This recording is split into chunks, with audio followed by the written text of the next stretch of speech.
Hello, fellow writers. I'm Lewis. That over there is Tolkien. And we have a special guest today, not to be confused with me. We'll get to her in a minute. And this is the Scripturient Society. Yay! Yeah, because Susannah Lewis, right? Yeah. So yeah, that's not to be confused with me. My whole name because there's another Susannah Lewis that's a writer, but she writes like Amish romance.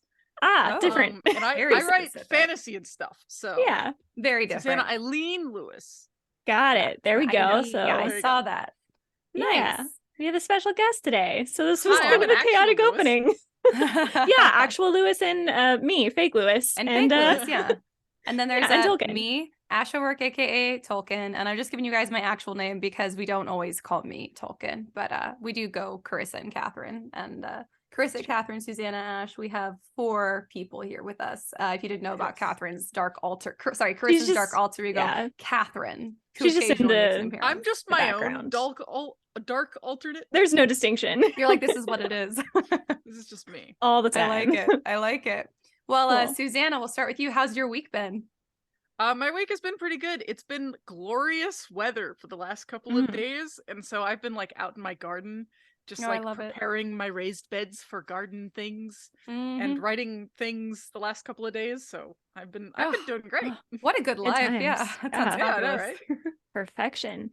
Yeah. Before we started recording, Ash and Susannah were just talking about all the farm stuff and here's what we plan. Here's how we live, and we have chickens. And I'm over here like, I've never been on a farm in my life.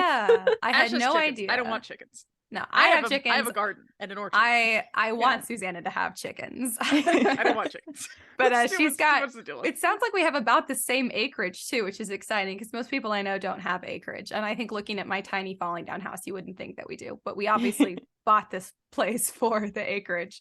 But you have raised beds, which is nice. I was telling her that I'm going to actually rent a tiller this year until in ground. And I'm going to pay $100 for the whole day. And it's going to save me days and days and many, many hours of backbreaking labor to not have to. That is a good idea if that is what you want to do. I'm going to do a potato in ground. Oh, nice. Place. I'm going to try potato buckets again. Oh, yeah. Buckets are good for potatoes. Yeah. I once killed a grapefruit tree. That's what I have to contribute here. I may have murdered a fig tree. I'm not sure yet. This is really cold the last few days, and they are Mediterranean plants. That's true. Nice. I have a cold hardy pomegranate tree, but we'll see if it made it. I don't know if it made it. I think all of my current plants died, which is a huge bummer because I literally just got them and I planted them when we were supposed to. I cannot help you, Ruby. You guys can all hear my puppy. I've seen the puppy.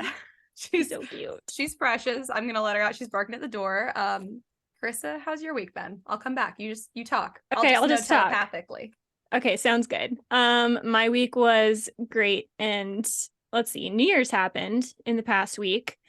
So I watched Cheaper by the Dozen, which I haven't seen in years. The one with Steve Martin and Bonnie Hunt. And so, Ash, catching you up, I watched Cheaper by the Dozen for New Year's Eve. Woo, and that's a great one. I haven't seen that movie in forever, but I legit know every line of that movie. Every time I was like, I think I forgot what happens next. The scene would come up and I'm like, nope, I know all the lines. So I was mouthing it throughout. Yeah. Yes. I I'm just a kid. It's so good. Life is a nightmare. I'm just a 25-year-old and life is still a nightmare. Yeah, true. It never becomes outdated. Yeah.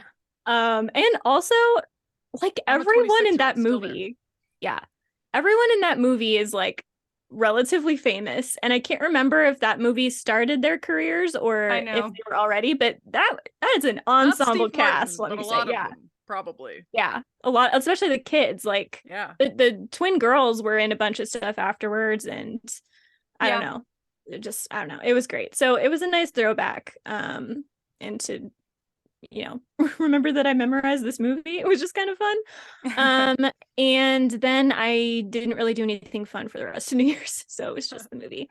I never do anything fun for New Year's unless someone makes me. When I was a kid, staying up till midnight was like a big deal, right? And I was so excited. And now I do that basically all the time. So there's really nothing fun about New Year's anymore. My bedtime is 4 a.m. Yeah. Y'all have problems. I go to bed at like 9 p.m. and I love it. No, it's okay because I get up at noon because I own my own business, so I can get up whenever I want. There you go. That does sound quite nice, actually. This is actually an experiment I tried recently because I am a chronic insomniac. I have the worst time trying to sleep. And so I was reading about there's like different, I can't remember what they're called. I think chronotypes is what they're called, but it's basically like some people just sleep at different times. And I was like, maybe I'm just an extreme night owl. I think I was meant to be nocturnal. That's all. I decided that maybe I'm just meant to be nocturnal. And so now I go to sleep at 4 a.m. and sometimes I actually sleep and it's great. I am with you. I feel like some people should be nocturnal. Not only would it make things less, like stores wouldn't be as full all the time and like different jobs could be done at various times.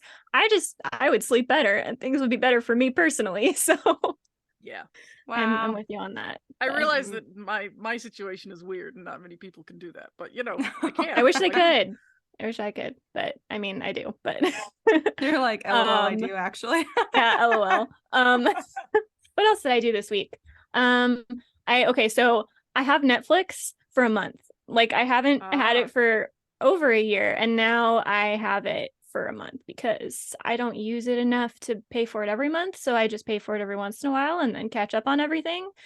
So I watched Red Notice, which I really liked. That's excellent. Yes. I watched The Glass Onion, which is the Knives Out sequel, which I also loved. That is on my list. It's not as good as Knives Out, but it's good. It's really good. I really, really loved Kate Hudson's It was very fun. Too. It was so good. What else did I watch? And then I watched Unexplained with Will Shatner, which is not a TV show or a movie. It's like a documentary series on like all the unexplained mysteries in the world. And I loved it. And now, I don't know, I think part of me is a conspiracy theorist. So now I believe in stuff that I probably shouldn't. But I'm okay with that. So hey, look, we're writers. We have an overactive imagination. Exactly. So I would highly recommend that show because it's great. Only William Shatner can be like overly over dramatic and pull it off. So you don't think I pull it off? Wow. I think William Shatner can pull it off. That's what I'm saying. And you specifically didn't say, and also I think that Ash can pull it off. You should watch Wednesday. That's my current Wednesday. Obsession. Yes, I started it. I'm in like episode 3 or 4. I think it's very good. I enjoyed it immensely. It is exactly my taste of like dark and weird and fun. I just and all the things. It is very fun. I'm enjoying the comedy. Yeah. Let's see. I went watching a lot of heist movies apparently. I also watched the movie Heist from 2015 with Jeffrey Dean Morgan. Aww. And it got some bad reviews, but I loved it. I thought it was a great movie. So I would recommend if anyone likes heist movies. It was really good. I watched Pinocchio. The new one. Guillermo del Toro. I don't know how to pronounce his name. It's the stop motion one. The stop motion is stunningly good. It is so good, and the story is really good too. Like they changed up the story a bit, and it's really good. I enjoyed it immensely. Cool, nice. Lots of movies this week, I guess, nice. which is good. Ash, what was your week like? Let's see. This was the first New Year's I can remember that I stayed up till midnight, and it was actually very fun. My mom's boyfriend's 18-year-old daughter came over, and she's like a huge book nerd. Although I was like, what's your favorite genre? And she was like, classics. And I was like, I'm so scared of you, because anyone whose intellect is like their favorite genre is classics, I'm like, I don't know if I have it in me to like converse with you. Am I going to open my mouth and you're going to be like, you are too stupid to talk to? I feel like that's what's going to happen. But she was super fun and clever, and she also watches Gilmore Girls, so like we both kind of have, I feel like I kind of air out this hypothesis I have to her, and you guys can let me know. Have either of y'all, Chris, have you watched Gilmore Girls? Susanna, have you watched it at all? I've seen a couple of episodes of Gilmore Girls. It's okay. I was not into it at all until college. I thought it sounded stupid, and then I was just in love with the writing in it. It's so very fast and quick. Very snappy. Very snappy. Fun fact, the average script for a Gilmore Girls episode is twice as long as the average TV script. Yeah, I knew that. I was a screenwriting major. It was one thing we talked about. Oh, there you go. So fast. The writers hated them. I'm sure. But that's the whole point. And it's kind of an Amy Sherman Palladino thing, because the same thing happens in Marvelous Mrs. Maisel. And I think it's very funny. I've always talked very fast, and I've been critiqued for it. So I felt very like at home with the speed that they spoke. But they also, Lorelai Gilmore specifically, because the show is, she's the main character, has a habit of like drawing in like references to other like shows and books and whatever. And she just never explains them. She just drops them and goes, because there's no time to explain them. She's so fast. Anyways, and so I think I have, after watching that show probably upwards of 20 times, I probably adopted that a little bit. And I didn't notice that I had until I met this girl. Her name is Lily. Hi, Lily, if you're listening. I don't think you're listening to this podcast, but if you are, hey, what up? She did the exact same thing that I did at the exact same speed. And I was like, oh my God. And then she was like, and I love Gilmore Girls. And I was like, it explains everything. Okay. This makes sense. It makes so much sense. That's great. So that was a great time. So we just like passed the time being quippy until midnight. And I was like, oh my God, it's midnight. This is amazing. Because usually I can't stay at past 9. So that was super fun. You're one of those people. Not a problem I've ever had. No. So I love sleep. I love sleep. And also sleep. I'm naps. Just not good at it. I think I'm pretty decent at sleep, even though the puppy wakes me up a lot to go out in the middle of the night.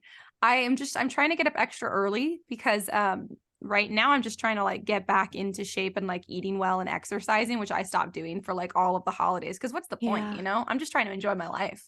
So now I'm trying to like, I have to have time to wake up, let the dog play outside for like a solid 35 minutes. So then she'll pass out and I can actually like do some stuff when we come back inside.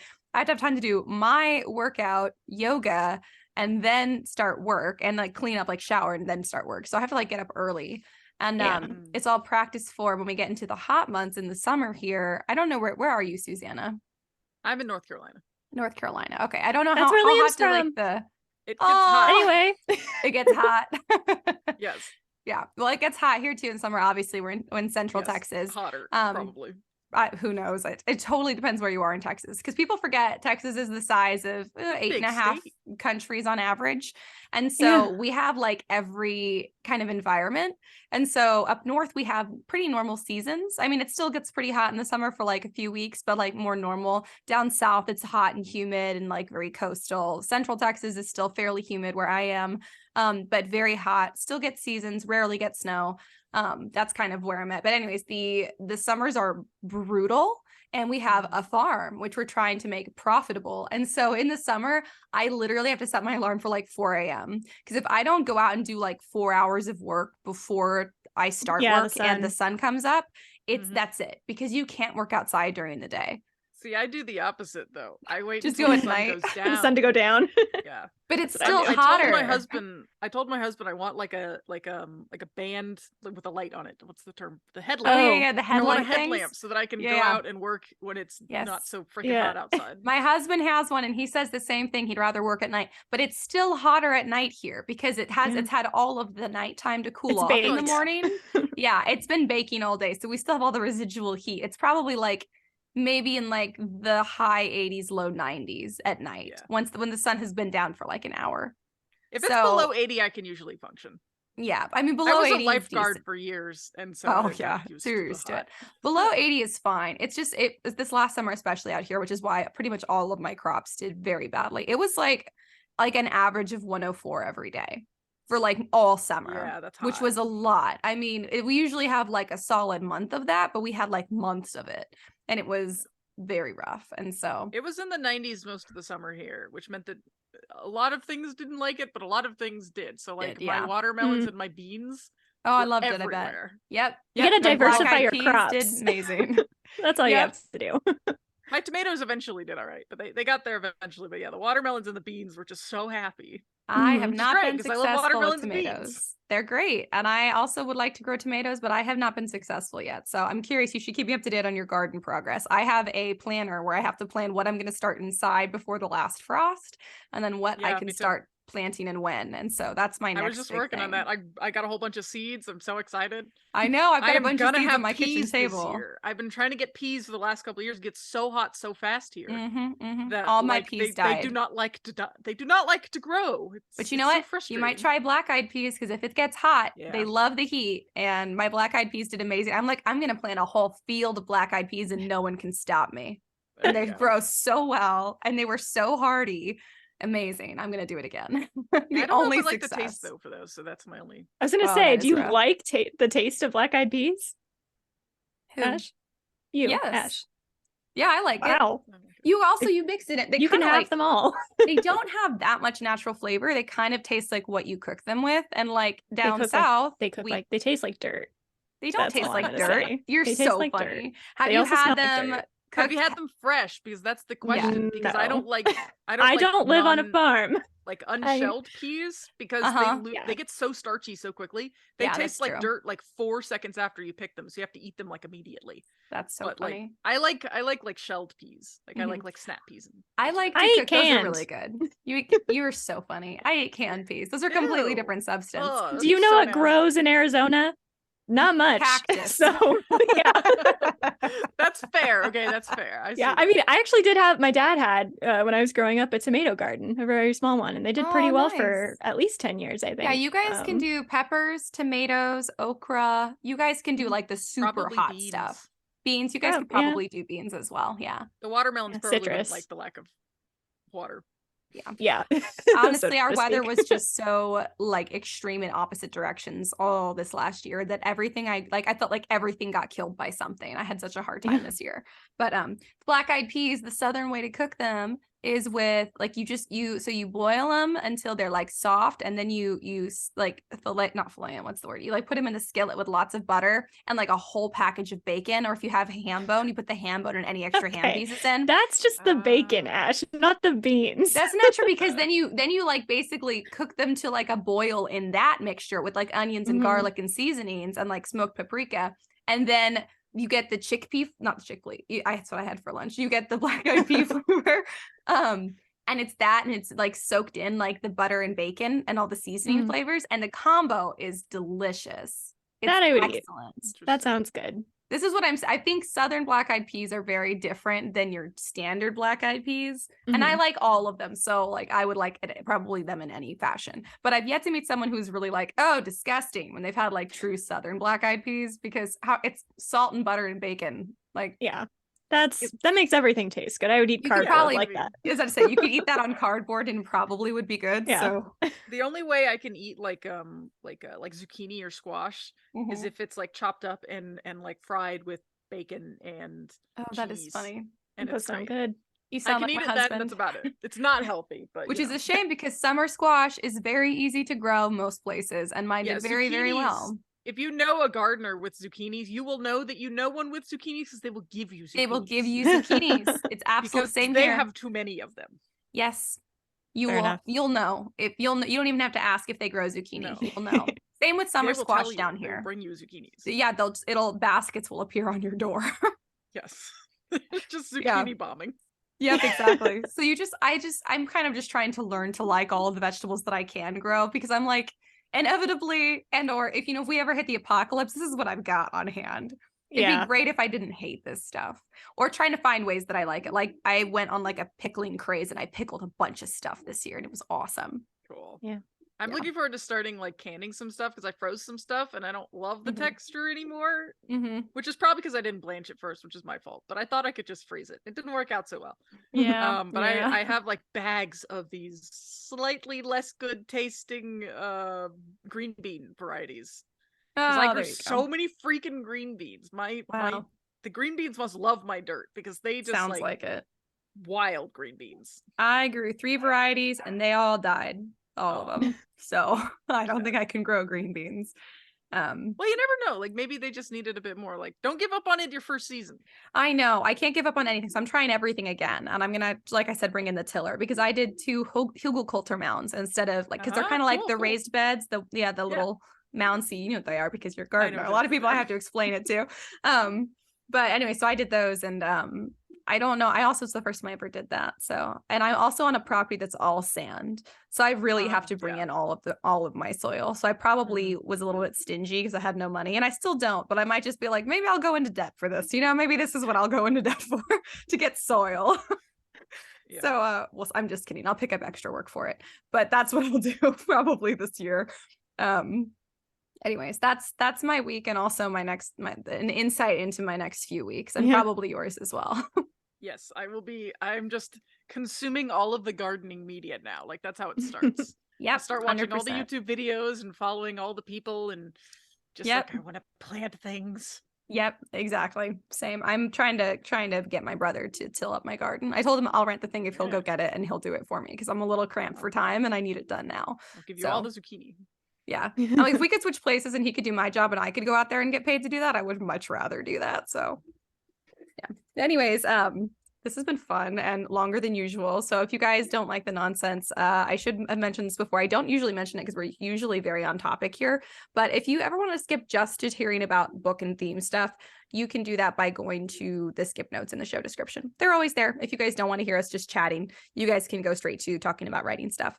It's a little late for that now, but just for future reference, if you guys have ever wanted that. We usually don't tell you guys. I just assume that you guys know it's there. I assume that you consume podcast content and just know that most podcasts have that.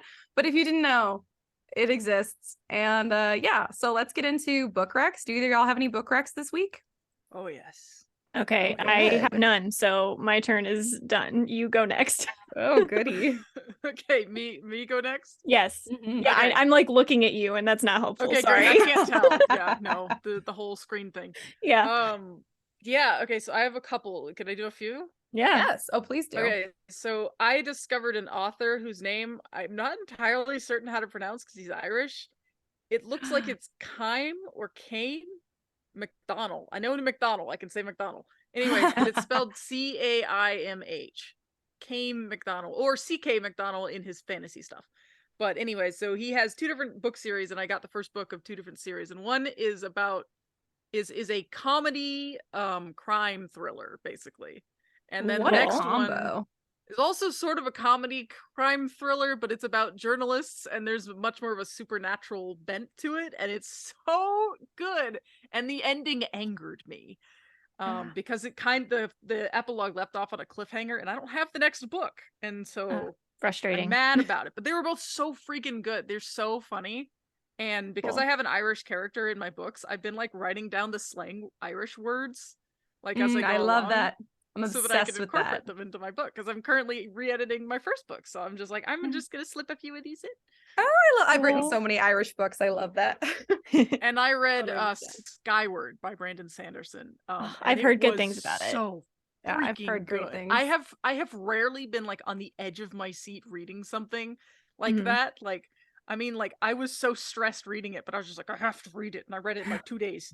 And there was like one the night before, I was just like, it is 3 a.m. I can read for another hour. And I got to that and I was like, I have to read this next section because I need to know what happens next. And then finally I got to a section. I was like, okay, I know that where the story structure is, we're about to have the stuff hit the fan. Okay. But we're going to stop this and go to bed now. So yeah, be responsible, I guess. Yeah. So man, it was so good.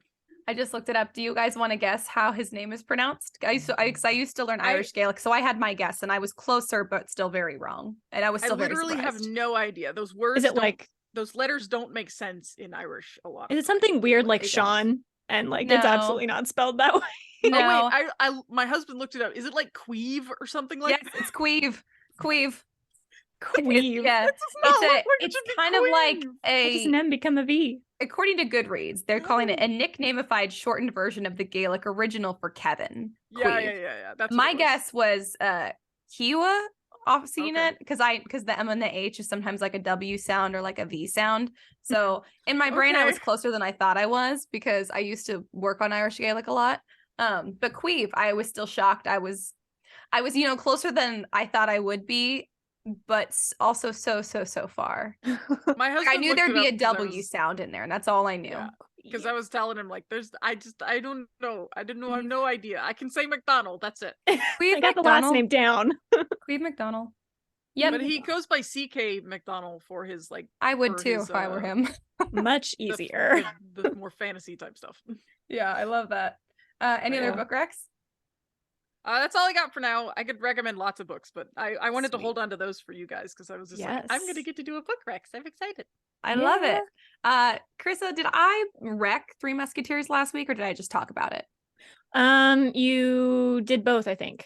Oh, did I? Oh, because I was Yeah. going to wreck Do you it want to again. wreck it again? I was going to wreck it again because I actually finished reading it if I hadn't last week. And Okay. so The Three Musketeers, it is a classic. It is insanely long, but I will say it is one of the most exciting classics I've ever read. So if you struggle with classics because you think they're boring, let me tell you, this is the most swashbuckling, sword fighty, musky boys adventure you have ever read. It is so funny and stupid. In some ways, it's so stupid, but it is so freaking fun. Like, it's all like outlandish adventures and completely unrealistic situations. Like, people are getting stabbed through the heart and getting back up, that kind of thing. There is a female assassin spy who is just brutal, and I admire her so much and would never trust her a day in my life. Like, there is just a really fantastic cast of characters too. So I know it's really long and it looks intimidating, but if you guys want to read a classic that doesn't read like a classic and that is just basically all action and adventure with all realism, just not really a priority, I highly recommend Three Musketeers by Alexandre Dumas. Cool. It's fantastic. Cool. Yeah. Mm-hmm. So I guess that's my book rec again. It's kind of like how in movies, like, people get punched and then they get back up, and people are always like, that's not a thing you can do after that kind of a punch. The cinema, you know? Yeah, like, Alexandre Dumas would disagree with you. He'd be like, absolutely they can. Absolutely. Absolutely. Yeah, exactly. I was like, what's the French word for it? I actually don't know. I just made it up, but it might be right. I spent most of the last episode of our sister podcast, That Pretentious Book Club, which was on Three Musketeers, just butchering the French accent in many, many ways. So if anyone just wants to hear me, I'm not making fun of French people. I'm just really bad at it. But it sounds just like hard. I'm making fun of French people. Hey, look, I know exactly how hard it is. There was an entire, I think 12 episode arc of we do these one shots on our show. We'll get to the show in a second, I'm sure. But yes.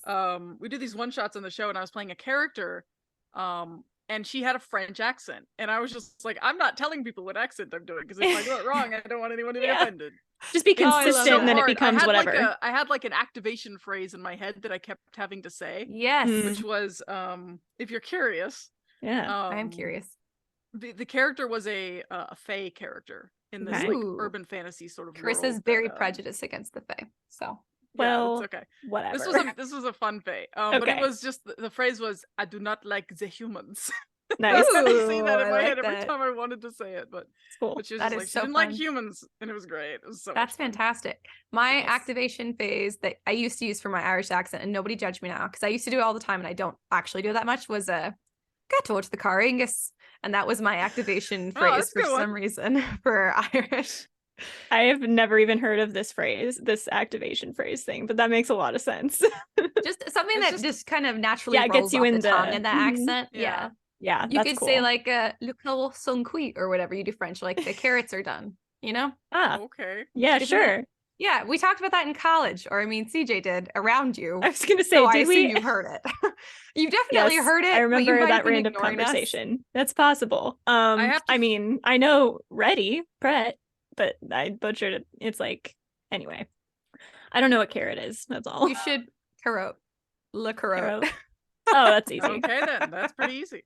Yeah, you should pick an activation phrase for French. I can't believe you have to figure out one for Irish for myself, because I want to do the audiobook for my first book, and like I said, it has an Irish American character in it, and I want to be able to do his accent.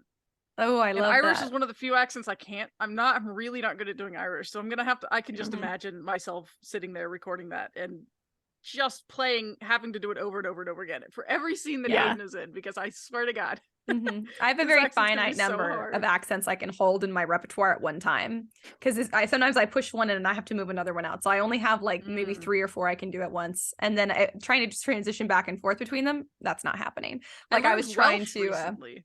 What? For one character that was in 2 episodes of my show. The Welsh accent, not the language. I was like, you learned all of the Welsh language. That.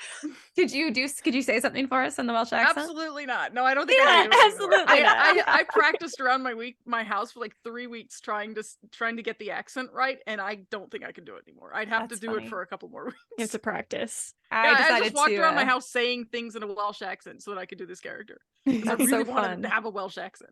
Oh, I get that. I based a country in one of my worlds I decided was going to be partially inspired by Wales, because I think it's not tapped enough for like inspirational purposes. I love the accent. It's so good.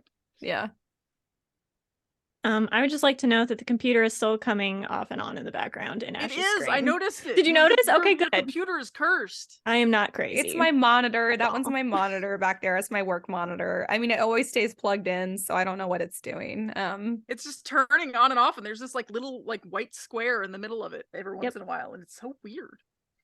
Well, I am not. If you guys want to see my monitor turning on and off, you can find the Scripturient Society on YouTube. Maybe it's a ghost trying to send a message. Who knows? I've occasionally wondered if this place might be haunted, but if I ever say that in front of my husband, he will leave me because he won't live. He won't live in this house because he is so scared of that stuff. And besides, I don't really think so. But my husband doesn't believe in ghosts. My family kind of does. It's a long story. We have other stuff to talk about. I get that. I have mixed feelings on it, but we'll just move on to our theme for the episode. Wait, I have a word of the week. Oh, you're right. Yes. I'm so sorry. What's our word of the week? It's okay. Armamentarium. I guess I'll spell it. Armamentarium. It's a long word. Armamentarium, which is a collection of resources available to a certain purpose. So like you have an armamentarium of like potions or an armamentarium of books.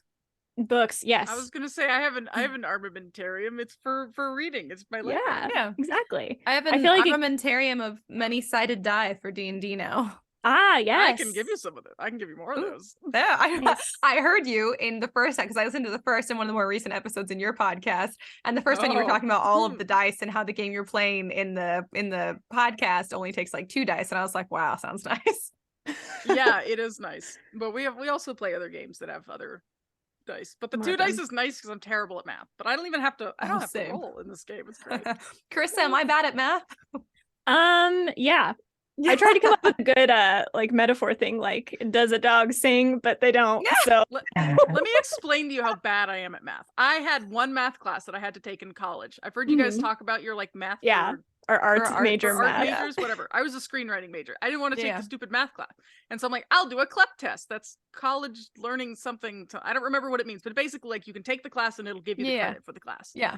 And I studied for this stupid thing for weeks because I wanted to pass it. I really, really, really didn't want to take a math class because I was determined to get to graduate summa cum laude. And I knew a math class would tank my GPA. I was an honor student and I didn't want to.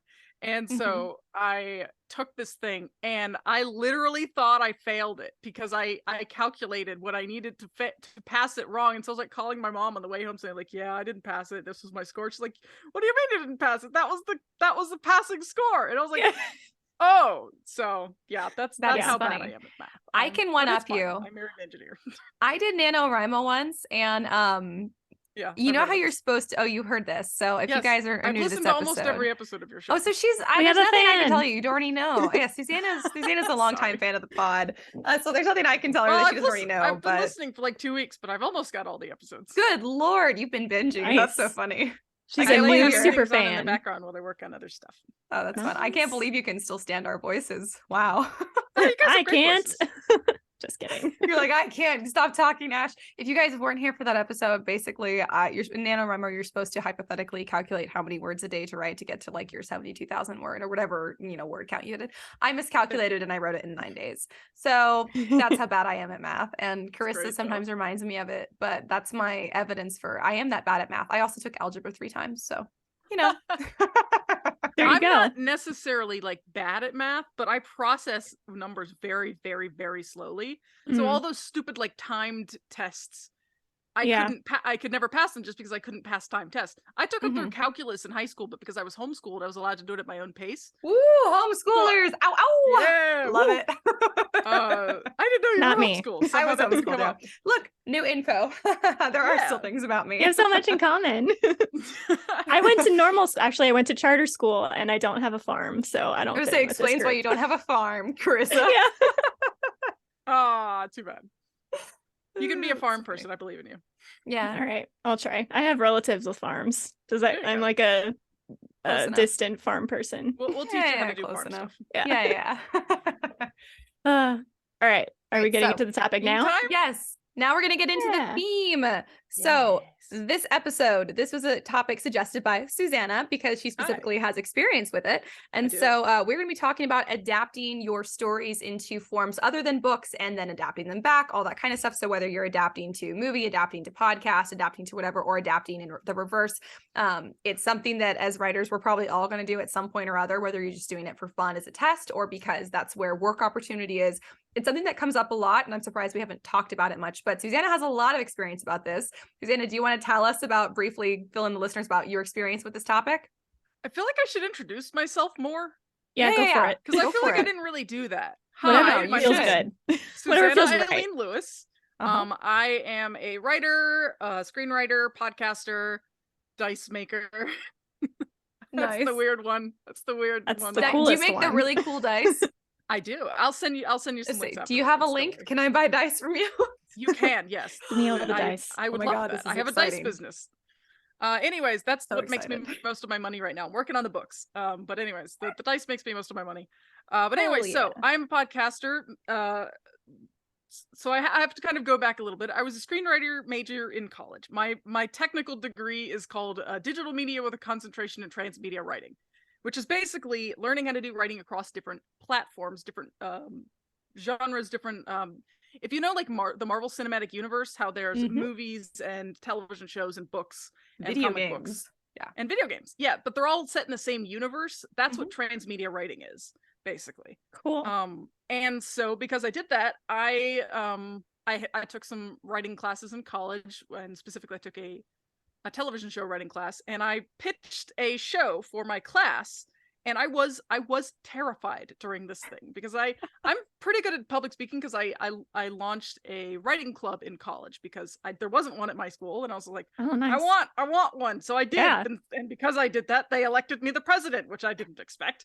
I got really good at public speaking really quickly, but I was so nervous about this because this was like one of my favorite book ideas or story ideas that I had, and so I was the last person of the day to do their pitch for the class, basically, as we were all pitching our stories. And I pitched my class, and everyone in the class at the end of the class sat back and went, huh. And my professor looked up at me and she went, I wish I'd had you go first so that I could show people what a pitch looks like. And I was like, oh, nice. Oh my goodness, that's amazing. But that was what was called Deep Hollow. And that was what I've turned into a franchise, kind of. Right. But basically, I wrote it out, and then because I had a couple of other classes that semester, and I was in writing classes, they kind of let me do whatever I wanted. And I was for my honors project, I could kind of do whatever I wanted because I had to do an honors project. It basically was me going to my professor saying, "Hey, I want extra work," and so my professor was like, "Okay." And so I wrote the first episode as a buffering. No, you're good. Had a couple of traumatic brain injuries, and the aphasia gets difficult sometimes. Oh no. I wish I could help you, but I feel like I don't have enough context. I wrote the first episode as a screenplay for a episode, and I wrote the rest of the season basically as screenplay, as episode descriptions. I didn't write them all out, but I wrote the first episode as a screenplay, and I wrote the second episode as a novella. And then my professor from the first class told me, he's like, hey, this story's really good. You're not going to be able to take it to Netflix or whatever. That's not how that happens. But you should write it as a book series, because if you write it as a book series, maybe someday someone will want to adapt it as a thing. So technically speaking, Deep Hollow was originally a television show, and then it was a novella, and then I went back and I wrote the first 3 episodes as a novella series and released that as my first book. So Deep Hollow is technically a novella series, and they're short because they were meant to be television show episodes. Right. Yep. So that's why it releases as a novella series. The first book has 3. The second book is going to have 2 longer novellas. They both ended up being a bit longer than the first one. But yes, that happened, and I did that in 2019. I finished that in 2019, and then I was editing it through 2019, and then I listened to a podcast that, if any of you are like tabletop RPG actual play podcast listeners, you may have heard of, called The Adventure Zone. Yes. And they started out as a D&D podcast, and then they did a system called Monster of the Week. Yes. For their second show, and I listened to that and I went, oh, I could turn I could turn this into a podcast. I could use my Deep Hollow world and do a different like setting for it and turn that into a podcast set in the same universe and use my freaking degree. Finally, the dream. Yeah, exactly. It is the dream. And so that's what I did. I started gathering people around. I asked one friend whom I met in college that has a wonderful voice. His name is Wesley. And I was like, hey, you want to be on a podcast? And he was like, yes. And great. And I was like, great. And I turned to my husband's like, you're on a podcast. And he was like, okay. And then I was like, I need someone else. I'm going to ask Facebook. And so I asked Facebook and one of my friends who was a cinematic arts major, because she didn't know my degree existed. So she decided to be a cinematic arts major. I was a cinematic arts minor. Oh, nice. There you go. Yeah. It's a lot of the same stuff, but I had time for things, which is not something the city majors would say. But anyway, so I'd met her and we'd been friends, and she was like, hey, that sounds like fun. So I was like, great, I have a girl, which is what I wanted. I wanted another girl for the show. I know, yeah. Kind of hard to balance just to balance it out, you know? Yeah. So there's plenty of shows that have all guy casts or all girl casts or like one and several, but like so much more fun to have a mixture. 2 girls and 2 guys. And I was like, that sounds make fun. it even. So better for a target audience. Yeah. We started a show called Thornvale, which is a Monster of the Week show set in the same universe as my Deep Hollow world, stories, the novellas. And it is set in, whereas Deep Hollow is set in Vermont, Thornvale is set in Florida, on a little island town off the coast of Florida.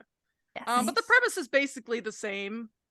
Deep Hollow is YA because it's about teenagers, and there is a teenager in Thornvale, but it is mostly kind of a more adult show. But we don't curse, and we don't have other stuff that would give you a higher rating, but we're basically like PG-13. Neither do we, basically. Same. Wink, wink. We don't have that.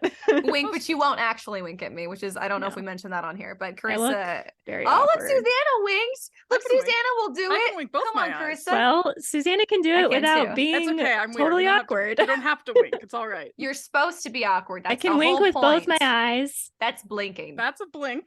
Well, I can do that. So anyways, so we'll launch Thornvale in May of 2019. And funnily enough, Deep Hollow, the book, actually didn't launch until October of 2019. Wow. Because of how long it takes to edit books. Yes, it does. And how long it took for me to get the art for my book. Yep. And so it was funny. The show actually launched before the books. But I originally was like, oh, this show will be a fun kind of way to get people who read my book to listen to, a little extra thing to listen to. And that is not what happened. As it turns out, the books have sold a couple, and the podcast is over 150,000 views. Wow, that's amazing. That's a little different. So instead, the podcast has been pulling the people in to read the books. Right. Yeah. Which is not what I was expecting. But hey, it works out either way. So that's kind of what we're talking about here. And I figured maybe you guys could like ask me questions about the process, because I don't know exactly where to like flow from here, but I kind of just wanted to give people my backstory so they understand. Okay, wait, my first question is, so you wrote for the podcast, then you wrote a book. Which one do you feel like utilized your degree the most? Or do you think it was like a 50-50 thing? Well, because my degree was in transmedia writing, I was writing across different platforms. So both of them technically use my degree more. But I had already written books before I went to college. Okay. And then my original plan was I was going to like use like a creative writing class and maybe some like business class and make my own like publishing degree. And then they got rid of all the creative writing classes. And so I was like, know, those are going away. Well, and so instead I found this digital media, transmedia writing thing. And so I learned how to edit podcasts, edit audio, edit television, took a bunch of screenwriting classes, learned how to write for the radio. So like all sorts of different stuff. Yeah. So yeah, they both use mine sort of equally, but I guess the what I actually learned in college, the podcast does use more of that. Right. Interesting. So it started as, sorry, go ahead, Carissa. I was just going to say, I do think that's such an interesting concept and something that I think Marvel is doing really well. Like, I'm not a huge Marvel fan, Ashes, but I'm not, but I do think that that's something they do really well, in the sense that they have the comic books and the TV shows and the movies and video games, I think you said, and a bunch of other stuff. So they really get kind of everyone who's into any kind of medium to like start somewhere and to get invested in it, and then maybe give the others a chance. So that is a really interesting concept that I've never really thought about, that if you are struggling with the writer piece, there might be something else you can do in your universe that you've created to get people interested and maybe reach a different target audience that would otherwise be interested in your stuff but isn't necessarily going to give it an immediate chance. So yeah, for sure. Cool. I mean, like, one of the things that's super helpful is like my professor told me, it's really hard to just pitch your idea to a streaming service or Netflix or television. Like, that's really difficult. It's not nearly as difficult to publish a book, especially I'm self-published. That was how I decided to do things. Yeah, especially because it's a novella series. Yeah. And I can't imagine a traditional publisher going, that looks cool. No maybe in matter how 100 many years. podcasts use. Maybe if I hit 1 million in the podcast, maybe then I might have someone interested. But but yeah, we've talked about that before. If you have like a really zany, that's why one of my books is self-published as well. Because if you have a really zany genre or something between genres, or something that's like a length that's a lot harder to sell, sometimes that's when self-publishing is really a good opportunity. Yeah. Yeah. Okay, Ash, you were going to say something. You go. I was going to say, so Thornvale started out as, and Deep Hollow also, because they're all connected. So I should say Deep Hollow started out as a screenplay, became novella, inspired the setting for a podcast, and became a novella again. And then became a podcast. And so it's more of the setting of Deep Vale. Or sorry, of Deep Hollow. God, I just totally combined them. Of Deep Hollow that Deep Vale. Ooh. Of Deep Hollow that became Thornvale, which is an RPG game. So the podcast it's a role-playing game. So obviously the plot changes based on how you roll and how you're essentially the DM, which I forget what it's called. It's not the DM, but it's essentially the Keeper of Monster and Mysteries. The Keeper of Monster and Mysteries. There you go. That sounds so much better than DM. The Keeper. It's such a great term. That's wonderful. So you're the keeper. Epic. So between the keeper's decisions and kind of guiding the story along, but also the characters and the way they roll and the choices they make affects the plot.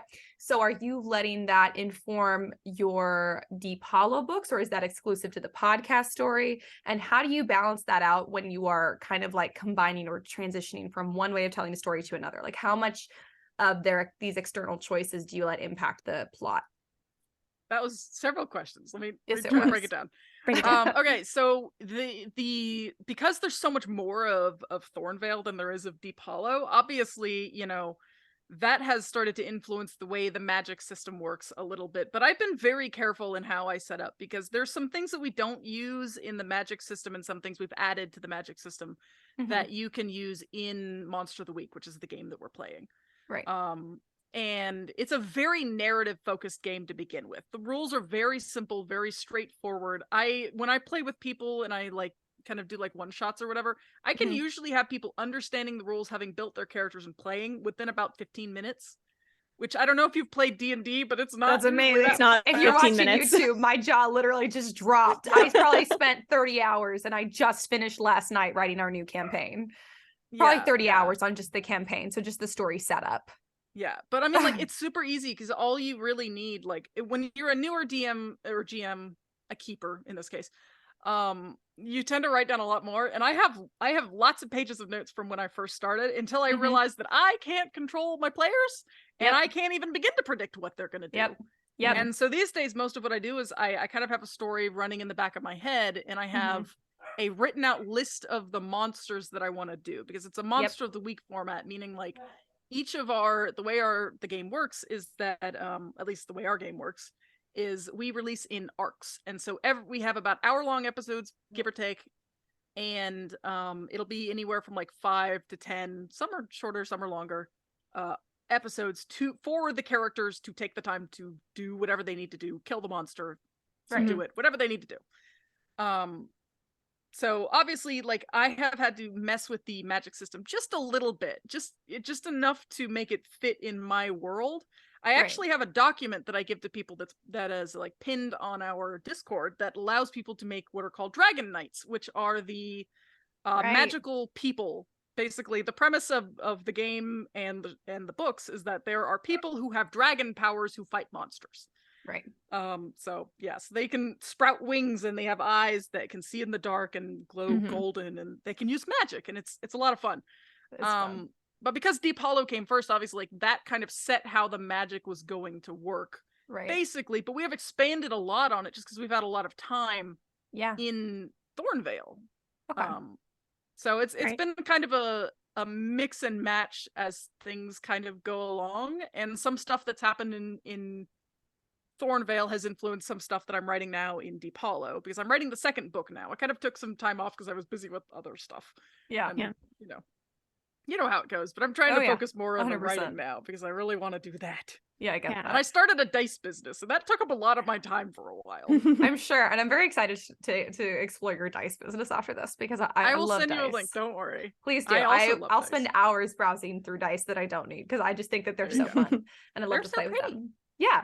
So basically, the plot of your novellas is not really impacted by the show, but more the setting and magic system is kind of grows based on how things kind of grow in the show. I specifically set Deep Hollow in Vermont and Thornvale in Florida so that they would never have a reason to interact. Right. I see. That's smart. That sounded like a nightmare. Yeah. And that's not to say that they don't entirely. If you listen to Thornvale, there's a character, sort of a side character that pops up that I've told people is sort of an Easter egg for one of the characters in Deep Hollow. So if you listen to Thornvale and you hear this one character, one character, you can kind of tell that's who it is. Yeah. And I've told people, like, oh yeah, this is someone from Deep Hollow. And that makes people go like, ooh, I want to buy the book. I want to find out who this guy is. Yeah, that's fun. I like that. So yeah. Just that's little things like that. But mostly they don't interact. There's a mention of Thornvale in the second book of Deep Hollow, just as another little sort of Easter egg. Just the Easter egg to it, you know. I do love Easter eggs. I know. Yeah, I know you do. You are a big Chris is a big fan of Easter eggs. I like them too, but Carissa particularly really sad. Like, they're satisfying for her. Yeah, I really love them. Did that answer the whole question? I think it did. Yeah. I'm doing kind of a similar thing. You're a pro at it. I'm a beginner at it, and I'm not actually put it in podcast form where people can hear. But I'm taking one of the settings and the magic systems that's in a couple of my books, and I'm using that for our D&D campaign, which Carissa's going to get to see Sunday, because Carissa's calling in for the campaign, and so the plot of the campaign is completely separate from the plots of these books that I've written in this world, but it's the same world. And it is funny how, like, I made a world map for the D&D game, because without a map it's very hard to plan anything, and it, like, really solidified and also kind of expanded certain areas of my story that I'm going to take when I go back with the rest of my books and I finish these books. It is fun. So I think maybe even if all of this is outside of our listeners, if there's a listener out there who's like, but I don't do any of those things, I only want to write books, I don't really want to play with other mediums, there might be some value in doing it, simply because it's going to teach you way more about your world. And you're going to find out that you know a lot more about your world than you thought that you did. Like, it will expand the way that you see your world in ways that you never thought that it would. I definitely didn't expect, when I started 30 hours of work ago planning this campaign, I did not expect that to learn so much more and develop so much more about how my world and magic system was going to work in the books. So playing with the different mediums and transitioning back and forth, even if you don't love it in one medium or another, is, I think, a really good practice, because we also talk a lot about how to get out of writer's block. That might be one way to do it, is to take something you've written and try and put it into podcast form or game form or screenplay form and see what comes out, because inevitably it's going to highlight different aspects of your story. So I think I think that what you're doing, Susannah, is a great example of that, and how, honestly, it can't hurt either medium. It's just great. It's just building and building more and building more of a comprehensive world. So whether or not that's our listeners' goal, it's still a really great thing to put into practice. Yeah. I mean, it's basically like an in-depth thought experiment, or however you brainstorm your writing. If you write it out and then delete it when you have the story set up, if you just fantasize about it in your head, like, whatever you do, essentially adapting it to another medium, or even thinking about what you would do if you did, is just going to highlight different areas and make it clearer to you as essentially a thought experiment. Ash, I did the exact same thing actually for my home game, my game that I don't record. Which started as a Pathfinder and now is a Dungeon World game. when Dungeon World is a system very similar to Monster of the Week. It's powered by the Apocalypse, which is the same like base system for it. But it uses 2d6. It uses a couple of other dice for like attacks. But, it's like D&D, but not crunchy. Not crunchy like D&D is. Not so much math. D&D is crunchy. I watched the like same. I'm in a really hard time calculating everyone's like joint XP to decide like what XP of monsters. Check out Dungeon World. It's a lot of fun. I should. I literally have rewatched the same video 6 times because I'm like, the second the numbers come on screen, my brain shuts off. It legitimately refuses to take in the information. I'm like, I don't want to do math. I don't want to do math. We were playing at like high level Pathfinder, which is another super crunchy system. And my brain just couldn't handle it anymore. So I went to my players and like, hey guys, can we switch over to this other system? Because we have a Patreon show for Thornvale, and it's it's called Planes of Fate. It is a Dungeon World game, so it is a more like traditional fantasy type thing. And my husband runs it. It's a lot of fun. Oh, fun. But yeah, so I took this world that I made that I don't intend to use anytime soon, but it's been sitting around just forever. And I had this map, and I was just like, this'll do. And so I used the world and some of the lore for it, and that's what I've been running through my players, and they're like starting to battle the big bad that I made a little while ago. Oh, like it's 3 exciting. years ago, you know? God, that's exciting. Yeah, that's it's pretty cool. It is like running any kind of game like that. It's kind of this extreme version of how people say, like, if you're a pantser, you can't control what your characters do, but like it's 10 times worse because you have actual people making decisions, and like you can't fight them even more. You never know. Like if you want to be a GM and you want to control what your players do, don't do it. Do not be a game master if you want to just write a book. All right, that's fine. I have way too much control issues. Like I just want to decide everything. So I would be. You'd be like, let's get to the plot. I had to write down my 30 hours of planning was honestly just writing down plot points, and probably 15 hours of that has been me trying to like do math because math is really hard for me. But I know I'm just gonna try and drag us from plot point to plot point. I know everything in between that I've written is very likely not going to happen. I just want to get to the big things that have to happen to get to the end. And that's hard. So curious to see how that goes. It's tough because like your characters are gonna want to do their own stuff. So basically, like when I make a world, I make a sandbox, you know, sort of for my players to play in. Obviously, I think a lot more about that when I'm doing like writing a podcast or writing a book. You know, I think a lot more about it when I write a book. But even in Thornvale, I basically just dropped these people into this world and let them play in it on this little island. Thankfully, it's just a little island. Yeah. But, you know, there's still like let them do what they're gonna do. Much stuff, and they're just like, we're gonna do this. And I was like, great. Oh, yeah, that's happening now. Okay. Awesome. All right, going with it. Literally like one episode. We were recording 2 episodes back to back, and we recorded like about an hour at a time or whatever. And we recorded 2 episodes back to back, and I had this whole scenario written out for how I wanted things to go. I should have known better. This is like in season 2 of, you know, our season 1 is like 70 plus episodes. Season 2 is like 80 episodes. Yeah. I should have known halfway through season 2 I shouldn't bother. Right. I had this wasted plan effort for how I wanted things to go out. And then one of my players touched something. And we ended the episode, and I was like, give me a minute. And I had to like rewrite everything I had planned in 15 minutes and go back to playing again. Because it was just like, you changed. I had to make a character a new playbook, a new class for using D&D terms because of what they did. Right. This is giving me anxiety. I know. I can't let go of control like that. Show, it's good. This is why I did not volunteer for what I'm doing now. I was forced into it. And I decided to try and use it to my advantage as a writer. That's really why they made me do it. And I said, fine, then we're using my world so I can at least get something out of it and see how people interact in my world, given free will. Might reveal stuff that you didn't know about, which would be really sure cool. It will. Yeah, I think it's also going to give me. As you go along, that's just like, I could use this for my book. Yes, exactly. Especially a lot of the stuff about the locations in the world. Oh yeah, and I've already learned so much about that. Like world lore, it will give you so much more world lore. If you're like me and you're like a first person brain and you're like, I only write in first person, and then you struggle with like expanding your world, nothing will help you like this kind of practice will help you. Now I have lore for all of these different countries. I have like legends and myths and backstories for each of these countries. And now I'm about to have a whole cast of random real human beings playing around in this world, given these dramatic situations, and I'm going to see how they actually react to them. And there is no research like this kind of research for teaching you how characters are going to act in your world.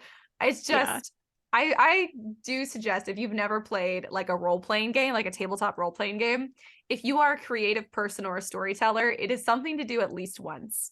Totally. It is. And here's the greatest part. If you were like me and you were like, oh my God, but I don't know all the rules, I'm so stressed out.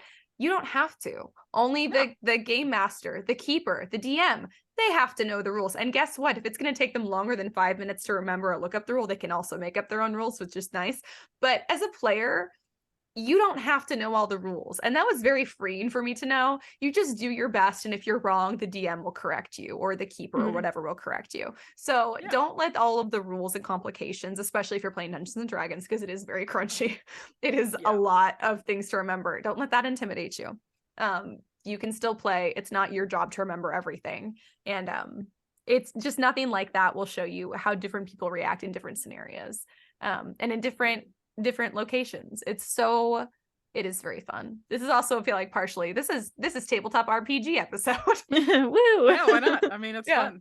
It is. Yeah. I'll come back into a whole episode of just tabletop RPGs and talk. We could. It's it's just such a different, it's a medium of storytelling. And that's the thing too about a lot of people think of it as a game. It is a game, kind of. But it's really more of an ongoing story. It's your story as the DM or the keeper or the game master.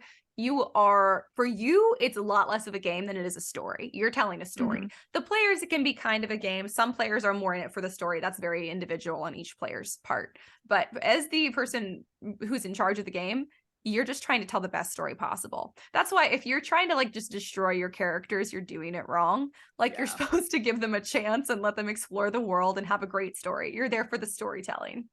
As a mean GM, I am a hardcore GM. In whatever I play, the destruction. There's a principle in Monster of the Week that is called, you should be a fan of your characters. Yes. Your players, you have to be a fan of their characters, because that's what makes fun. So like, if they're about to do something intensely stupid, just give them a little heads up, Yeah. I put my characters in really tough situations because I've been doing this long enough. I can kind of know how things are going to shake out. And I'm not afraid of killing a character. Ooh, see, I am. I'm wimpy. I'm wimp. I have not killed very many, and if I have, I've killed multiple at once, just because whatever they were fighting was really hard. Yeah, and that happens. But that's one thing to keep in mind, is like, if you're gonna play these games, your character might die, and that's okay. Yeah. It's all right. If you're playing a GM, you might kill characters. Yeah. There comes a point when they've just failed too many times. The dice have not been on their side. They just have to die. Or they have to have something really bad happen to them, which is actually a good thing in like storytelling. When your characters have been through a lot, if they've failed a lot, there should be consequences for that. Yeah. Yeah, it's true. Like that's one thing that GMing can teach you. Another thing I was thinking of as you were talking was you guys talk about like how to get out of writer's block. And I think being a GM can actually really help you with that, or even a player, because one of the biggest parts of playing in tabletop RPGs is the improv part of it. Yes. And I have become very, very fast on my feet because I've played this for 3 years now, like it's been 200 plus episodes of all the stuff we've done, like it's a lot. Yeah. Right. It's probably closer to 300 actually with the bonus stuff, but wow. But like, I have to react to people doing things that I never would have known how to do, and I don't have a lot of time to think about it. I don't want to make it too hard for myself to edit the episode. Yes. So like, you become really quick on your feet, and as a player, like you're facing against things, your GM will throw at you don't expect. You have to think on your feet, and that can be really useful. Like if you're in a writing slump, it can help you not get into a writing slump. Because your characters will do something, especially if you're a pantser and you don't know what they're gonna do. Your characters will do something, and it's easier for you to think like, I know what I need to do next. Because you've already trained your brain to think like, okay, we're just gonna keep going with this. Yeah. Exactly. You just have to keep going. You can't just stop. Yeah, it's true. You have, Yeah. I think there's like kind of a natural inflexibility to a lot of storytellers, and that's okay if you're just writing a book, but it is what can get you into writer's blocks. You're like, well, I don't know where to go from here. This didn't go the way I thought it was going to go, or maybe it doesn't feel like it can go where I expected it was going to go next, or I don't really know where it's supposed to go next. And yeah, playing tabletop games can definitely kind of break you out of the inflexibility, because you cannot play the game and be inflexible. You have to learn to be flexible, or you're going to be the worst. You're going to be the worst player or the worst GM.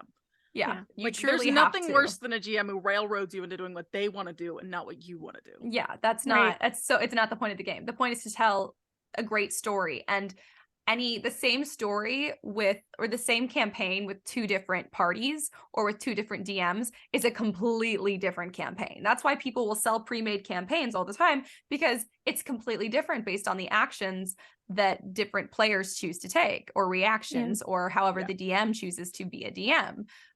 And so it's the same. I mean, we talk about this a lot too with them. There's nothing new under the sun. Like, you can do what's already been done, just find a new way to do it. And tabletop games are like maybe the best example of this in a storytelling sense, because it's the same game. It's the same game, and it's never been played the same game. It's the same rules. And like, I follow a lot of people who are playing even the same game I play, which is Monster of the Week. None of them are even remotely similar. There's totally different personalities, totally different, actions. I've run people through the same Monster of the Week scenario that I made, the same one shot. Yep. With the same monster in the same setting, with some of the same different. Like playbooks or classes even. Yeah. And it's just vastly different. Yep. Because people are different and everyone's going to react a little differently. Yeah. Do you guys have any other questions about adaptation? Because I don't want to get too far off topic. Oh, I don't know. Not off the top of my head. Let me think. Do you have any, Ash? No, I was just going to say something that you said about killing your characters reminded me. Yeah. Maybe if it's a good reminder, if you are writing, especially, something like fantasy or something with like a lot of like life and death dangers, and a character and it's a whole series and a character never dies or is seriously injured or suffers very serious consequences, maybe it's not that realistic, because with an actual human cast of players with human action, reaction, and choices, inevitably at some point somebody dies or is very, very badly wounded or hits a consequence they can't come back from. And it gives it stakes. It gives it stakes, exactly. If that's not happening in your series. In Thornvale alone, if you look at the first season cover, the second season cover, and the third season cover, you can see it happening. You can like look at the characters and see the new scars and the new, differences in the way the characters look, the beaten down, how they get over time. Yeah. Because that's what happens. We're dealing with characters, like real people who are playing fake characters, but like it's pretty real to them. Their development. They get invested. They've gotten invested, but like I'm a pretty hardcore GM. Like I realize that this world that I created is deadly and dangerous, and I threw a bunch of people, and even if they are magical people, they're gonna get hurt. They're gonna have consequences. One of them is missing half of their ear. It's like, stuff like that's gonna happen. And if it doesn't happen in your story, and you're not doing some funny little cozy story or whatever, but like if it doesn't happen and you're writing like YA NA up, like if you're writing like a middle grade, typically the consequences aren't life and death. So I mean, sometimes they are, but often they're not, or they're not in as scary of a way. But if you're writing like from YA up an audience, then there should be very severe consequences happening. And if you're writing a whole series and there's none of them, then something's missing. And also your characters are missing out on really important development that they could have gone through to make them more interesting and realistic. I would say in Thornvale, one of the first arcs, the first couple, there was a moment where the characters just failed. They didn't roll well enough. They didn't decide to do what they needed to do in time. And someone didn't make it. Someone they liked. And that was, I think, honestly, kind of the first moment that I was just like, this show's going to be good. Killing people off. Let's do this. It was just but it was the first moment the characters had to deal with something like that. Yeah. And I could see the way that my players reacted to it and dealing with the consequences of their own actions, knowing that if they failed again, it could get so much worse. Yeah. Right. Like it's a great moment, That is, and it's so much fun. It is. Are you writing anything that's not related to your podcast or an RPG game at the moment? I am working. Oh boy. And how different is it, I should say? How was that process for you different since you're so used to the opposite? I have something that I haven't done entirely before. I'm working on an audio drama. Like a straight audio drama, because there are a lot of audio drama elements in podcasting. Like from episode I think 12 on, the episodes are fully produced. They have sound effects and music and whatever. I think most of them just have music these days, because I found the sound effects weren't that interesting. But I'm working on an audio drama right now. This is like a straight audio drama, where there's no rolling or anything in there, and that's really interesting. It's a different kind of script writing than I'm used to. I actually have to write out everything. It's not set in the Thornvale universe at all. It's called Starfarers. Ooh, and it is about it is about a group of teenagers on Earth who are suddenly yeeted into space via teleportation, and about the alien who rescues them and promises to take them home the long way. Ooh, cool. I like it. I'm working on that right now. I've got the first couple of episodes done. I had kind of writer's block on that for a while, and then I got into an argument with my muse because I really wanted to write Starfarers, because that was what I was working on. And my muse refused to let me do that, because it said, you have Deep Hollow, you have fans who are bothering you now. And I was like, oh yeah, I guess I do. I should probably finish at least this first season of Deep Hollow, because that's how I kind of think of it as seasons. Which the first is like 8 books or 7 or 8 books, something like that. Right. Novellas. Which will be 3 books, I think. But yeah, so that was just kind of like, fine. And I've been writing like mad ever since, because I decided, I'm just like, all right, fine, muse, if this is what we want to do, this is what we're gonna do. So I'm hoping at some point after I finish this next Deep Hollow book, I will be allowed to go back and finish Starfarers. So but that's gonna be really fun. That's like a fully casted audio drama, and that's totally different from everything else I've done. So interesting. Yeah, that's so super fun. I love that. Nice. Okay, I don't quite know how to word this, so I'm just gonna keep talking until I get to the question. Okay. So it's going to be like an audio drama, and it's a little different. Do you feel like switching from like back and forth from mediums that might be contributing to the writer's block, or is you know what I mean? Like, do you feel like you kind of get into a headspace where you're in one in particular, so then changing kind of makes it a little more difficult? No, because it was pretty much all I was working on at the time. And I think whenever I get writer's block, it's usually because I know there's a problem with the story and I don't know where it is yet. Right. And so I've been kind of thinking, and I think I've figured it out more or less. And I also don't think I just don't think I'm a heavy outliner. I don't think I outlined enough. If I don't have enough of an outline, I will just get lost, and I just can't do it. That's been me lately. Fair enough. I think I just need to go back through all of the episode descriptions and just outline the heck out of them even more.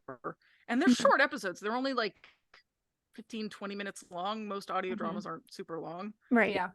So theoretically they shouldn't take me that long to write. Right. If the muse was cooperating. It sounds like a reverse outlining a lot. I think a reverse outlining, like what you're doing, is a great way to find what the problem is, to then fix it so you don't have writer's blocks. We talk about that a lot, like you just said. Usually when you have writer's block, it's because there's a problem earlier on in the story, but finding it can be really difficult. I think reverse outlining, kind of like what you're doing, where you're going back and like you're kind of re-outlining what you've already done, which is basically what reverse outlining is. Or checking for missing elements that would be in an outline for each chapter is a really great way to figure out what you're missing. So if that's something that you guys are struggling with, listeners, as writers, a reverse outline is not a bad idea at all. That can be super helpful, especially if you have writer's block that just will not go away. It's just frustrating. It's like I know what the problem is. I know there's a problem somewhere in the story, and I just have to find it. And I know that I have to outline. I hate outlining so much. It's necessary for me. I can't pants things longer than like 2,000 words.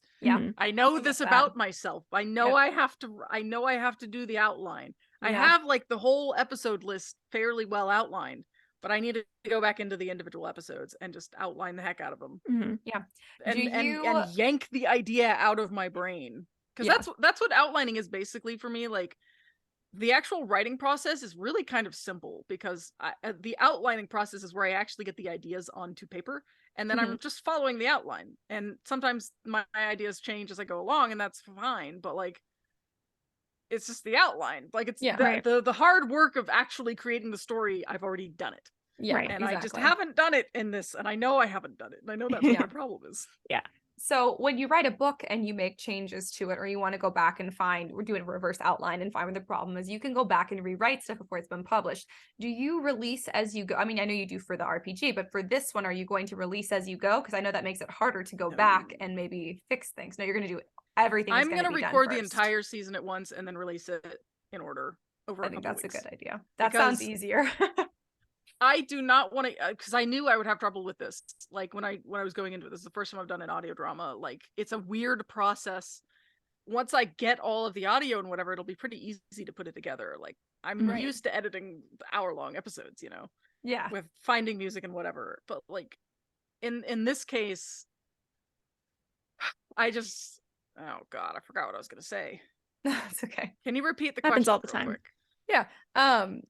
So you're not going to release this in an episodic way. You're going to release it all at once when it's done. I knew this would happen. I knew I would get lost somewhere. So I need to finish the entire thing. I need to write the whole thing. Right. As I'm recording, as my crew is like recording, I think we could be releasing it as things go along. I'd be a couple of episodes ahead of time, but I can't do it when writing. I have to have the whole I have to have the whole season out. I think that makes sense. To have the whole season written. Yeah. Because I very much like writing a book. Yeah. It would be just mean to my listeners if I released this thing and then left them hanging somewhere in the middle of episode 5 because my brain won't function properly and give me what I need for episode 6. Like that would just be cruel. That's true. Right. Yeah. I listen to a lot of podcasts. I don't want to deal with that. Yeah. I get that. Yeah. I totally get that. I get frustrated with that when authors do it, when they're like, oh, actually there's going to be a 3-year gap between these 2 books. I'm like, okay, well, that doesn't work for me. Can you change that? Yeah. I've been thinking of like, I'll probably do, like season 1 of Thornvale and then take a break. And as I'm doing that, I'm sitting here because I know how season 1's going to end. And I am mildly worried that I may be forced to write the next book immediately because I know how season 1's going to end. And I don't know if you guys haven't listened to much Thornvale or any of Thornvale. I've listened to some of it. Really like my cliffhangers. Oh, I love a good cliffhanger. I haven't hit any because I listened to the first one and then I just picked like a random one in there just because you had said something in your email about how like the quality. You said something about how around some other episode it like picks up or the audio is different or whatever. And I was like, okay. I mean, although I thought that your first episode was really, really good. So I was confused. Just to be perfectly clear, Thornvale is not an episodic story. No. Like oh, I know it wasn't. And I knew it wasn't. Yeah. I was just like, I'm going to do this anyways. To them in order. Well, I'm going to. But as for today, I was like, I don't have time to listen to all this in order. But I wanted to get a taste of both because you said the first well, I wanted to listen to the first episode because it's got the whole setup. And then you had said there was another episode, like starting around another episode, things kind of changed for the pod. And I was like, I want to get a taste of both. And I know that it's not like episode 12. I started adding in stuff, like music and stuff. But if you wanna get a taste, listen to one of the one shots. They're later on down the line. They're like 2 to 10 episodes usually. Yeah. It was good. I thought your first one was really good, though. To be honest, you were like, "Yeah, it gets better or something, or it gets different." I'm always going to be more critical on myself. I think our story is just fine. The audio quality isn't amazing. I got better mics. And I sounded great. I kicked myself so hard for not adding the music in immediately because it's so much better with that. With music. And I thought it was great. I thought it sounded actually super. I was like, this is her first episode because usually first episodes are rough and yours didn't sound rough. Yours sounded like great audio quality. You had sound effects. I was like, there's no way this is the first episode. I think one of us was still using I think Hannah was still using like a headphone mic. Yeah, she was the only one. I mean, all of the rest of y'all sounded great. One, and I learned how to audio edit before, so like I knew what I was doing when I first started, which is more than a lot of people can say. Yeah, most actual play podcasts I find you need to give them like 10 episodes, and if they don't, really if they still suck 10 episodes into it, then you can probably drop them. But I try to give them a couple because I know everyone starts off rough. It's fine. Yeah, it's true. Yeah. It's very true. Unless you're like freaking Critical Role, and even looking back at some of their episodes, like I know because I started from episode 1 of Critical Role, and I was like, it's not as good as the rest. They get better. I started on campaign 2. Oh yeah, well there you go. So it's probably not done with it. They're so long. Yeah. I think we've been pretty level here with our quality at the Scripturient Society, probably because I already had yeah, well, thank you. We love compliments. Over at That Pretentious Book Club, our sister podcast, is actually where I started first. And so I like to think that I made most of our mistakes over there first. And you can definitely tell, like, the whole first season, because I hadn't gotten the software I used to basically regulate our volume. So the volume is kind of different in every episode. There were some episodes where we didn't have our text set up correctly, and so it wasn't recording through the right microphone. And it's not edited very well or organized very well. So you can tell, like, the first season is very fun of That Pretentious Book Club, but the audio quality is so hugely different from season 2 and now all into season 5 where we are over there. So it's definitely, no, I guess that's not directly writing related, but I feel the pain. I didn't even register it at all though, because your first episode was so good. I was like, God, I wish our first episode was this good. Yeah, I feel like that's the kind of thing like normal people don't notice. You only notice it once you start working on your own audio stuff. Because I will say it's funny because I use a website that a lot of people use for like my music, and I do it in a fairly different way. But I can tell you the names of tracks on people's stuff when I listen to it. Especially there's a friend of mine that uses the same one that has an amazingly produced podcast. It's a D&D podcast. It's called Top of the Round if you want to check it out. Fantastic Top of the Round D&D podcast. We'll write it down. They're good friends of mine, and their editing is phenomenal. They're like Nikki, their editor, is even better than I am. But I know the names of the tracks she uses because I use a lot of the same ones, or at least I hear them a lot because when I'm looking for stuff, because we use the same website to find our royalty-free music. Yep, right. But I hear it a lot in other ones. Like there was somebody who used like our theme song for a background for something, and I was like, hey, that's our theme song. That's us. Yeah, that's funny. It's not a very common one. People don't use it very often because it's very distinctive. Yeah, I get that. I not so much because we don't do sound effects, obviously. We do like a page turning one that I recorded on my microphone, but we don't really do sound effects or music. Our opening music we bought off of somewhere, but I can hear with audio quality, like with our first season of TPBC, I had a lot of people, like I would say, oh my God, don't listen to this episode because the audio quality is really bad. And they're like, I don't hear it because I can hear everything that's wrong with it. Yeah, you will. So now I can hear it with other podcasts too. I'll be like, ooh, the volume on one mic is different than the other. Ooh, they don't have a pop filter and they need one. Ooh, they need a windscreen or like I'm like, oh, they're using the wrong kind of mic. That's a lavalier and they need like a, like whatever, like a, I can't remember what my mic is called, but I'm a big fan of, I have an XLR, big fan of those. Or they're using an USB mics. Yeah, because they're wonderful. But anyways, no, I'm using a USB mic. My regular mic is an XLR. It's an XLR. Yeah, I think, well, if you're just one person recording, USB is perfect. If you're trying to record multiple people in the same space, USB can be a problem. And if you guys want to nerd out, you guys can message me on Instagram at at the Scripturient Society if you guys want to nerd out over that. But I'm very into like mics now. Yeah, you can message Susannah. We'll nerd out with you too. But I can definitely hear it now. Yeah, it's fun. You can definitely hear the difference when you get into editing it. Not to just tie it back in a little bit, kind of like when you're running an RPG or a podcast and you're being the storyteller, you can, even when you're just reading books that you've written or books other people have written, as the storyteller, you pick up a lot more things that are wrong or could have been done differently or more realistically.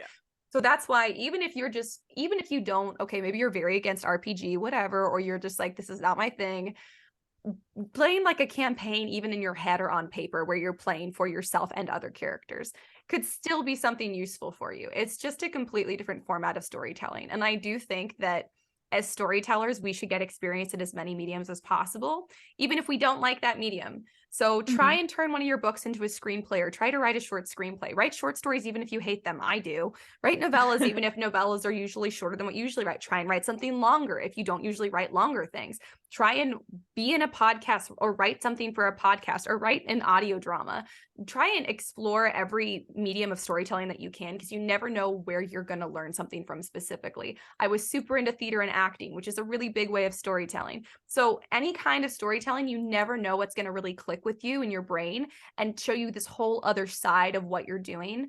And every way that you can kind of like step deeper into the role of being a storyteller in your life and in your profession is going to help you create more and more of a vivid world and characters that are more authentic and genuine and engaging. So you're never done becoming a storyteller. I feel like as a writer, maybe exclusively as a novelist, you could like be like, I've kind of reached the peak of my craft. And maybe you have if all you're doing is writing novels. But then if you step into some other form of storytelling and go back to it, I guarantee it's going to be even deeper than it was before.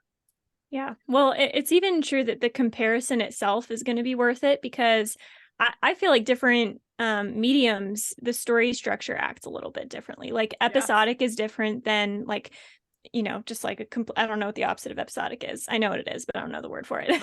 Long-winded, my favorite. Yeah, like just like a complete story in and of itself, whatever it is. Like your story structure is different if it's a movie versus a TV show versus a book series versus any kind of like audio podcast, game, audio drama, anything like that. The story structure does work differently. People expect different things from it, and you have to hone different skills to do those correctly. And so if you try something, if you want to be a novelist, but you try writing a short story, or you try doing some kind of a screenplay, you're going to learn something about the story structure, like just via the comparison between the two. And you might come out the other side saying, okay, confirmation, I want to be a novelist, not either of these two things. But you're going to know so much more about what makes a good novel and what makes a good novelist, because you have dabbled in all of the others as well. Yeah. So I totally agree. Absolutely. Like I was a novelist before. I wrote a book and a bunch of other stuff before I went to college, and then I was just like, well, I already know how to do this. So I decided to learn how to do screenwriting. And when I got out of college, I was like, I still want to write books. But also I guess I'll start a podcast. Because now that's my thing. I like life it. Life hits you funny. Like another reason to try out all these different things is just because you never know what you're gonna enjoy. You know, like if you think maybe you're like, I don't really want to try that because I don't think I'm gonna like it, just try it. Just honestly, you never know. Try it. You know, you never know. You might. I never really thought like I would it. like It might D&D. become a new obsession. Yeah, never thought I would like D&D. Now I've played several different campaigns with different groups, and I'm DMing just because otherwise it wouldn't happen. And I want to play bad enough that I'm willing to be the DM, even though it is a crap ton of work on my already very full schedule. I know. Woo. Yeah, that was a very reluctant woo. If you guys are watching on YouTube, that's basically the forever DM woo. Yeah, the pain in your eyes kind of woo. Yeah. It's a little rough. But same thing, because I had a high school teacher that told me to start writing short stories. And I remember I was really resistant to it. I was like, I don't want to do that. That's not what I want to do. And I started doing it, and I kind of love writing short stories now. Yeah, and so you got an honorable mention in the L. Ron Hubbard, like national, actually, is that an international or a national? I think it's international, isn't it? I think it's international. Yeah, you should have an honorable mention. Awesome. Yeah, with a short story, which is bananas. I had the exact same thing. And also, but the reverse of it, where they were like, write short stories. And I was like, oh, fine. I didn't want to. And then I was like, I'm really bad at it. I learned that I am really actually bad at it. I confirmed I'm bad at this. Finding out that you're bad at something is important. It's useful. True. Yeah. Very true. Yeah. And you may not be bad at something forever, you know? No, that's true. If you try every short story I write is better than the last. So I am getting better. I can do it. But also reading Carissa's short stories shows me like how different my short stories. I'm like, oh, look, I see, I could have done this differently, which is also where maybe this is not just if you're like, I don't have time to get involved in this or to try it out. Maybe just try and listen to and absorb other mediums. If you are not much of a podcaster and you are listening to podcasts and you just showed up here today, go listen to some other podcasts. Go listen to Susannah's podcast. Go listen to what was the other one I just wrote down? Top of the Round. Go listen to Critical Role. Go listen to some. It doesn't have to be an RPG. It could be an audio drama as well. Just go listen to some other forms of storytelling. If you don't watch a lot of movies, watch movies. If you don't watch a lot of TV, watch TV. Watch genres that you don't usually watch. Absorbing storytelling in all of the mediums that you possibly can only help you. Even if you hate some of them, it'll show you why you hate them. Yeah. Video games, exactly, which I've been playing more of lately. Everything, if there's an element of storytelling to it, and there usually is, you will get something out of it, even if it's just that now you know why you hate what you hate, which is actually really valuable as a storyteller. So yeah, you avoid it in your own stuff, and you can learn how to do what you like better. So I do think don't compare yourself to other people, but comparing like story structure. Please don't compare yourself to Thornvale. Yeah. I'm trying not to compare myself as a DM to Susannah as the keeper over here with like 3 seasons under her belt and many other games. And I'm like, I have like 100-page journal that's full of notes. You'll have a 100-page journal that's full of notes and your players will experience 3 of them. Probably. Yeah. Exactly. That's why I'm like, I don't know what I'm doing. I guess it's better to be over than under prepared. So there's that. I have a very bad memory. So I'm just really scared I'm going to forget something that has to happen to get us to the end of the campaign, which is part of why it's as full as it is.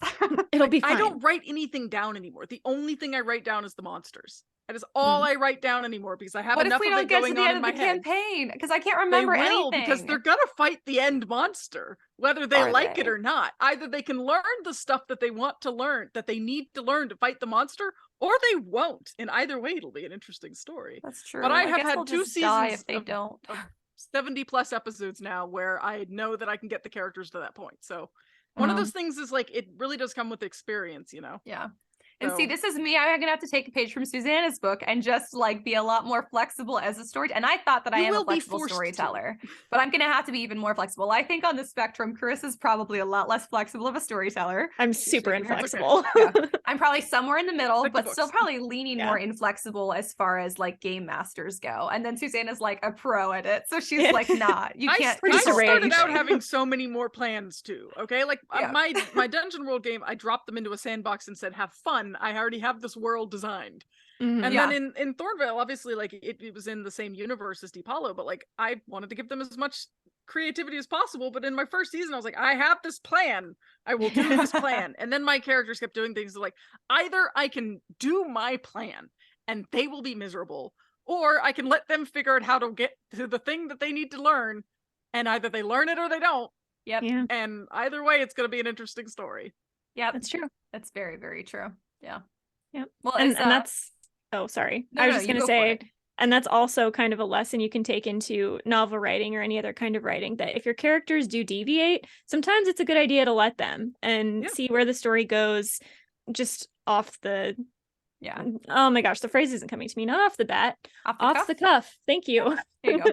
Yeah. And just see what they do and let them be a little free. I mean, obviously some people outline, some people don't. And so maybe if you're a pantser, that's more accessible to you and you're more okay with that. But even if you do outline a lot, let your characters deviate a little bit. They might end up just going off path and coming right back, or they might end up on a better path. So yeah, I will say, do you mind? No, go for it. Okay, I was gonna say, one thing I have learned, I just came into my brain, I'm afraid I'm gonna forget it. Yeah. One thing I've learned from doing a very long form story as well is I've become very good at foreshadowing. Yes. There is stuff that happens in episode 1 that is foreshadowed that doesn't come up until season 2, 70+ episodes later. And it's this like, it's really fun to figure out where you can kind of go like, we're just gonna drop a little bit of tidbit there. They don't know what it means yet. Right. I have characters who say things that sound like innocuous things and turn out to be not so innocuous later. So it's like, it's one of those things like, that has been one thing that's been super good, that I've become like really good at foreshadowing. Cause I've been like, just cause I have to let these characters figure out the way they're going to go, but I still have to drop hints to make it a story eventually. Yeah. I think too, the more you write or whatever medium you're using, the more naturally foreshadowing comes to you. So sometimes you'll write something and you're like, later on figure out it was foreshadowing, and you think to yourself, wow, I didn't even know what I meant by that back then, but now it's really coming into play. And I think that can happen a little more naturally the more practice you have. So I imagine that would work too in the GM role. Novel writing is almost easier now because I'm not stuck with whatever happened. Right. We have to put out these episodes. We only record like 2 months ahead of time. Like, we have to put out these episodes. I can't go back and fix them. Your perfectionism is not it has to kind of be let go sometimes. But it's nice, like when I go back to writing, I'm like, oh, I didn't like how that turned out. Oh wait, I could just fix it. Right. That's nice. Yep. It is nice. I like that piece too. That's why I like writing. It's why I'm really bad at talking to people, because you can't go back and edit what you said, but you can edit what you wrote. You just gotta roll with it, man. I think with my fingers, not with my mouth. Yeah, exactly. I've gotten a lot better at thinking with my mouth since I started the podcast, but naturally my brain connects to my fingers. Yeah. Hey, I truly have no idea how I'm going to do as a DM in that sense, because when I was in theater, I think I'll do decently. Hit me up. I'll give you some tips. Oh, yeah. I will. I'm sure I will. Susanna, what do I do? Tell me how to fix this. I'm gonna call you in the middle of a game and be like, they're all looking at me, Susanna. What do I do? Throw something with tentacles at them. That'll distract them. Perfect. Yeah. But what was I saying? I don't know. I'm sorry. You said you were afraid you were going to be a bad DM. Oh, yes. Memory. Yeah. Look at that. I know my memory is like a goldfish. I think I can think on my feet, like in a verbal sense. Typically, I think I'm good at being relatively fast, verbally. But I've never had to like think on my feet or improvise in any other sense. Like I was in theater for many, many years, did acting, had an agent, all that Shazam. And I hate improv. I've always hated improv. I mean, I like watching comedy improv sometimes. I hate it. One of my friends dragged me on stage at his improv show, and I was like, I still haven't forgiven. It was like 7 years ago. I haven't forgiven him. We're not friends anymore. We're not friends anymore because I hated it, and it's so upsetting. And so part of me is like, what if that happens? What if my like hates improv brain like turns on? But verbally, I should be fine. So I am very curious to see which part of my brain takes over. I guess we'll just see. Part of it's going to be, honestly, I feel like how good of a mood I'm in. If I'm in a good mood, I can improvise a lot better verbally. If I'm kind of just like in a pissy mood, I'm going to be like, I don't care. I just want to go home. One thing that helps is that you're in control of the story. I think a lot of the reason that people don't like improv as much is because they're like, where the heck is the story going? It doesn't make any sense. Yeah. But like, for instance, like I run a horror show. I don't like watching horror because I don't know what's going to happen next and it freaks me out. Yeah, but I run a horror show because I know where the story's going. I'm in control and it doesn't bother me as much. But like DMing, just like everything else, being a player, writing books, whatever it is, it just requires practice. You're going to get better at it over time, no matter what you do. And ask your players, say like, hey, how did you like that? Is there anything you can think? Like, don't be afraid of that. Like, your players want to have a good story and they want you to tell a good story. That's true. So, yeah, very true. Well, is there anything else that Carissa, you want to ask Susanna, or Susanna, you want to say to the listeners this episode before we get into writing updates and all that good stuff? Not me. I'm not very good at interviewing. I feel like you said a lot of stuff that answered any questions I would have had. So, well, Susanna's just good at talking. So. Yeah, exactly. I like talking. I have a podcast. Yeah, exactly. LOL. Same. I had so 2 many episodes of me talking. I was like, one's not enough. I have 3 currently, and I'm working on 4. Nice. LOL. I so understand that. You're like, I have 1. It's plenty. Yeah. I don't like free time. I do. Ash doesn't either. I do like free time. I just don't know how to retain my free time. Yeah. I like the concept of free time. I don't think I've ever experienced theory. No, thank you. Oh my gosh. Anyways, though, I guess let's get into writing. Susanna, you said a little bit about what you're working on now as far as writing goes. You're working on your audio drama. Do you want to tell us more about that, or is there anything else you're working on? Okay, I'm working on several things. I'm not actively working on the audio drama because my brain won't let me. Oh, right. So what I'm actively working on, I'm currently writing the 5th novella for Deep Hollow, which means it's the second book, the second novella in the second book that should be coming out. I'm shooting for like August-ish. I'm debating running a Kickstarter for it. I've never done that before, and it's mildly terrifying. But it worked I don't know. Well for is that what Brandon Sanderson did, or someone else? Yes, I don't know. That's what Brandon Sanderson. Yeah, it worked well for him. She's like, yes, I know. I know. But I don't know. I have a decent sized audience. I could potentially get to the point where I could make some money doing that, but I don't know. I'm nervous. I've never done that before, but I'm still thinking about it. That's what I'm gonna do. I'm just gonna think about it for a little while, and maybe I'll decide to do it. But so I finished the first novella back in November, and I'm finishing the second novella now. I'm 6,000 of a goal of 30,000 words into it, and the last one had a goal of 30,000 and it ended up being 35,000. So nice. I don't know. Who knows? Yeah. I don't know how long it'll be. I'm just keeping up with my writing goals. Nice. I have a program that's the hardest part. Yeah. I have a program that I have called Dabble, and I need to mention it because it has been revolutionary for me. Oh, all right. It's a paid writing program, but you only have to pay for it once and then you have it forever. I love that. It's kind of like Scrivener, I guess. I haven't tried Scrivener, but I tried Dabble because a friend of mine was obsessed with it.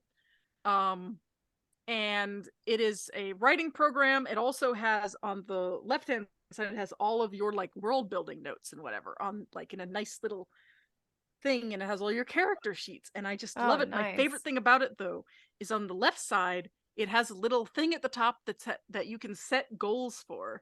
So I said I would like to be done with this by the end of February, and I want to hit 30,000 words, and so it tells me how many words I need to write every day to hit 30,000 words, and I get competitive with myself, and I try to beat the word count. Oh my gosh, I get that. I do that. You don't even have to do the math yourself though, so that's pretty cool. That would help me. It gives you a little thing that has little fireworks on it. It says you've completed your word count for the day. Oh, like, yay! fun. I'm affirmation. Yeah, I not only want the fireworks, I want to beat the fireworks. I'm just gonna keep going. I'm just gonna keep going. So I get competitive with myself, and that's been really helpful for keeping me focused on writing. Like I want to get in there and do all the things. Yeah, funny. I'm like, I want more. Bare minimum. I'm clocking out for the day. I do that sometimes too. Just hitting the minimum is enough, but like I try to beat it usually. So that's been great for me. Cool. And then I'm re-editing the first book. So I had a realization about my first book because I hired the person who did the cover for Thornvale, which is a fantastic cover, and the season 3 cover is so freaking cool. We just got it. The cover arts have gotten better as the show has gotten on, but the season 3 cover is so cool. But the season 1 cover, it's fine. It works perfectly fine for a podcast, and it doesn't seem out of genre at all. A lot of them are very cartoony, but I am writing YA urban fantasy, and the cartoony cover is not where it is. A lot of them either are objects, which I didn't want to do, or more kind of photorealistic painterly, and that's the direction that I decided to go. And so I had the cover redone, and I have the artist working on the second one now, and I hate waiting. I'm not a patient person. Yep. But yeah, so I had the cover redone, and it looks amazing. I'm really happy with it. Nice. I'm probably gonna tweak it a little bit. I don't like how my name looks on it yet, but I don't have to release it yet. Yeah. So, but the art looks amazing. I'm really pleased with it. It was funny. I was listening to an episode of you guys talking about how you didn't like faces on covers, and I'm like, he's not his whole face. As long as it's not looking at me. And I mean, like, I can get over it. It's just I don't like the cover. Into the distance. I can definitely get over it. Because I looked at a cover I had an artist design for me for a book, for an Irish folklore book, actually, that I decided not to release because it needs so much work. But I literally have the cover for it. And I must have not remembered when I said that. It's a face. It's a half of a wolf face and half of a girl's face. And it looks pretty badass. But it isn't very, listen, here's the thing. It was overdone. I feel like we're getting to the point where now, like, the symbol on a solid background, like that cover design, I feel like that's getting overdone. So I think there's going to be room for more faces in the future. And I still like them. Like, there's that, what is it called? Fable or something? There's some book I keep seeing, and it's a girl's face. And it the makes two together make the face. It is pretty cool. And I haven't read it, but I think about the cover all the time because I really want to read it. And I'm like, so Carissa I have said you look like the it. girl on Fable in one of your earlier episodes. Yeah, you do. Yeah, and I had before she said that hair. to ease some of the egotistical fire that's going to sound like for me, I had already wanted to read it before she said that. I already thought it was a really cool cover, and I had not made that connection at all. Because I think that she's way prettier, and so she's airbrushed. Of course she is anyways, but regardless. So when Carissa said that, I was like, oh my God, my life has been made, because I think that's like the coolest cover of all time. I mean, you just have to all time, but a really cool one. Put like one of the books, like next to your face, where like your face completes it, and it won't even look like a difference. I might just have to put like freckles on my face though. Yeah, exactly. Or just go out in the sun and get a little bit sunburned, because then I get freckles everywhere. Maybe I just need to do that first. I'm just covered in them. You can't see because my stupid camera. Yeah, but freckles. Yeah, my husband's covered in freckles too. So. But yeah, so I decided if I'm gonna re-release book 2 or book 1 with the new cover, I'm doing that for the end of January. I'll be re-releasing that one. I am currently re-editing that first one. It doesn't need much. It's just a little polish. Yeah. Especially because I realized I had a bad habit of really kind of not describing anyone. Like, here are these people that have no images, and I was like looking up what they looked like. Or I was like looking up their description because I wanted to make sure I didn't get it wrong. And I was like, oh, there's not one. I can start over. Whoops. And so like now I'm just going back. I'm just adding a little bit of stuff and fixing. If I find any spelling mistakes, there might be one or two. I don't know, some typo. But people get really uptight about that with indie authors. So I don't want to give them a reason not to like it. Yeah. Yes, that's true. I'm just re-editing that. Obviously, I'm always editing Thornvale. I mostly just do the music edits. We have an editor now, and one of my podcast members works on it. He gets lots of my dice money, which is fine because he has more time to do other things. Yep, I get that. So I have the main show is called Thornvale. We have our every other week we release a show called One Shot Mondays, which I realize I should have called mini series Mondays because that's what they actually are, where we play different games and we have guests come in. It's really fun. Yeah, nice. And we play different like systems and do a one shot of it that lasts anywhere from 2 to 12 episodes, I think is the longest one. Wow, that's fun. Yeah, but that's super fun. And then that's every other week. And then every other week on the other side is we have our Patreon show, which has over 60 episodes in its own right now. Wow, you are busy. For 2 years. Yeah, you're I definitely told you I don't busy. like free time. Yeah, clearly. Wow. So I edit 2 episodes every week, and I'm also editing the podcast, editing the books. Yeah. Writing the book. Yeah. I'm working on my garden. Lots of things. There's a lot of things. Carissa, how's your writing updates going? Good. Not as much in comparison. I know. I have free time. Yeah.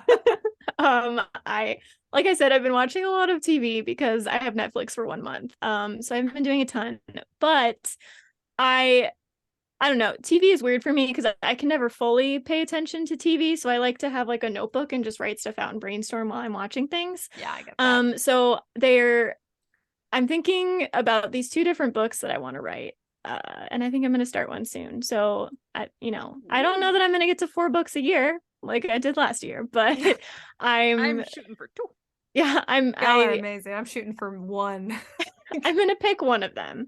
And I've been just doing brainstorming for both of them. One is like, they both take place in the same universe that I always write in. And one of them is kind of this based on idea that I had when I was like 12, and I kind of abandoned it. And then something just clicked the other day and I was like, oh my gosh, I can make it work in this universe and it'll be great. So that's an option. And then I have another option that's kind of like a death game kind of thing. Which I'm excited about because I love you're those. So dark. That's so Catherine of you. Yes. But I've just been kind of brainstorming. I cannot figure out the main character's name for either one, and I have just like 10 straight pages of me saying, okay, this is the name, and then being like, no, it's going to be a different name. And so I'm trying to figure that out. But I feel like I did something else. I did resubmit one of my short stories to a contest, so I did a brief edit of that, but that only took like 20 minutes. So nice. Yeah. What about you? Well, I got a few more rejection letters. One of them was actually, it was one of the positive ones where they're like, oh, thank you.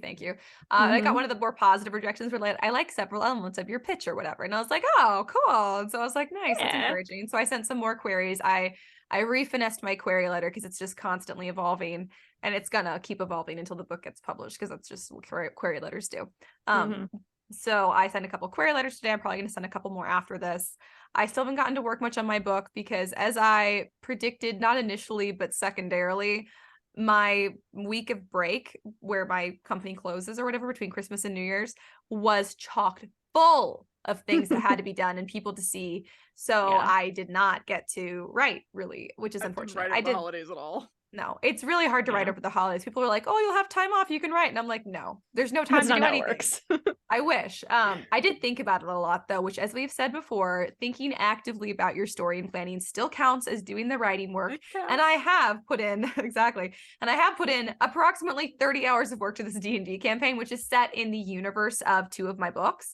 So I'm going to count that as a little bit of writing work also, because I mean, it wasn't for the book that I'm trying to finish.